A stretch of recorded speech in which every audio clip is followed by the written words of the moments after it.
Quiet Quitter, Bewerberghosting und Work-Life-Blending. 3 Begriffe, 3 Megatrends der neuen Arbeitswelt. Du hast keinen Bock darauf, aber du machst es trotzdem. Also Bewerberghosting oder Jobghosting haben wir leider tendenziell öfter, bis zu 40-50%. Also Work-Life-Blending wird ganz sicher zu einem Massenphänomen. New Work. Die neue Generation will unabhängiger und flexibler arbeiten und mehr leben. Doch was heißt das genau? Fakten zum aktuellen Arbeitsmarkt. Deutschlandweit werden 1,2 Millionen Arbeitskräfte gesucht, davon 2/3 Fachkräfte. Und es fehlen fast 63.000 Auszubildende. Auch sie suchen händeringend. Das Unternehmen Eckelmann aus Wiesbaden. Beim Mittelständler, der Bauteile und Software für Industriemaschinen herstellt, sind derzeit 16 Stellen vakant. Und Vorstand Philipp Eckelmann weiß, es wird nicht besser. Wir spüren eindeutig, dass es ein Arbeitnehmermarkt geworden ist. Und das wird sich auch in den kommenden Jahren nicht verändern aufgrund des Fachkräftemangels. Also die Unternehmen bewerben sich bei den Arbeitnehmern, bei den Bewerbern im Prinzip. Die Babyboomer-Zeit ist vorbei, die neue Generation ist rar. Und so kommt ein neuer Trend daher, das Jobghosting oder auch Bewerberghosting genannt. Was dahinter steckt, erklärt uns Zukunftsforscher Tristan Horks. Bewerberghosting ist ein neues Phänomen am Arbeitsmarkt, bei dem auf einmal die Arbeitnehmer die Arbeitgeber nach einem Bewerbungsgespräch einfach stehen lassen und sich nicht mehr melden, weil sie darauf gekommen sind, dass sie entweder bessere Optionen gefunden haben oder dass die Unternehmenskultur einfach nicht zu ihnen passt. Und Bewerberghosting ist keine Seltenheit. Bei einer Umfrage unter 400 Recruitern zeigte sich, dass 90% Erfahrung mit Ghosting haben. 18% meldeten sich nach fester Zusage nicht mehr. Und 7% erschienen erst gar nicht zum ersten Arbeitstag. Mit teuren Konsequenzen für das Unternehmen Eckelmann, sagt Personalleiterin Charlotte Spitzer. Der Worst Case würde sein, dass eine Bewerberin oder Bewerber nach Vertragsunterzeichnung uns ghostet. Wenn wir einen Headhunter oder eine Headhunterin eingeschaltet hätten, kommen natürlich diese Kosten noch hinzu. Da sind wir im Bereich von 20.000 bis 30.000 Euro. Ein weiterer Trend der neuen Arbeitswelt?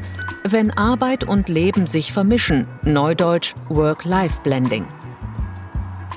Für Unternehmenschef Philipp Eckelmann kaum umsetzbar, wenn er sich an Gesetze halten will. Das Zeiterfassungssystem auch im Homeoffice lässt wenig Spielraum.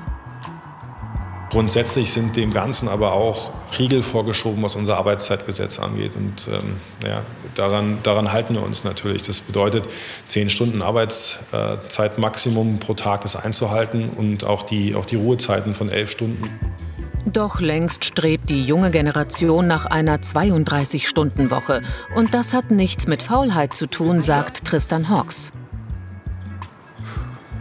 Wir leben nicht mehr im Industriezeitalter, wo Zeit absitzender Indikator für Produktivität ist, sondern Leistung. Ja, also alle sagen immer, die jüngere Generation ist nicht leistungsfähig. Es lohnt sich aber Leistung gar nicht, weil sie nur in abgesessener Zeit gemessen wird und nicht in Output. Die Realität heute?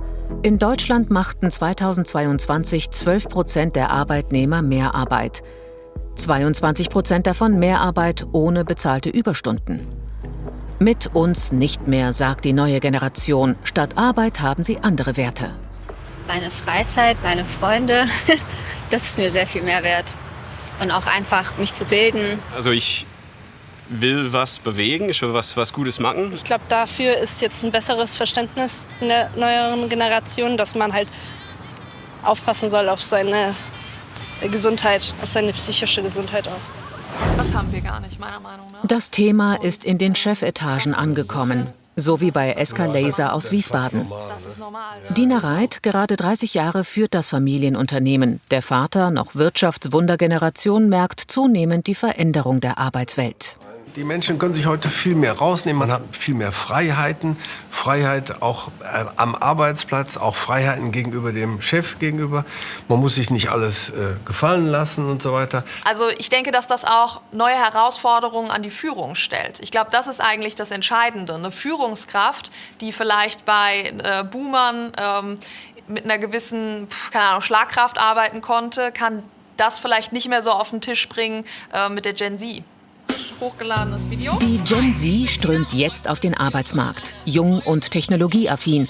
Und die neue Chefin begegnet ihnen auf Social Media. 2, 3.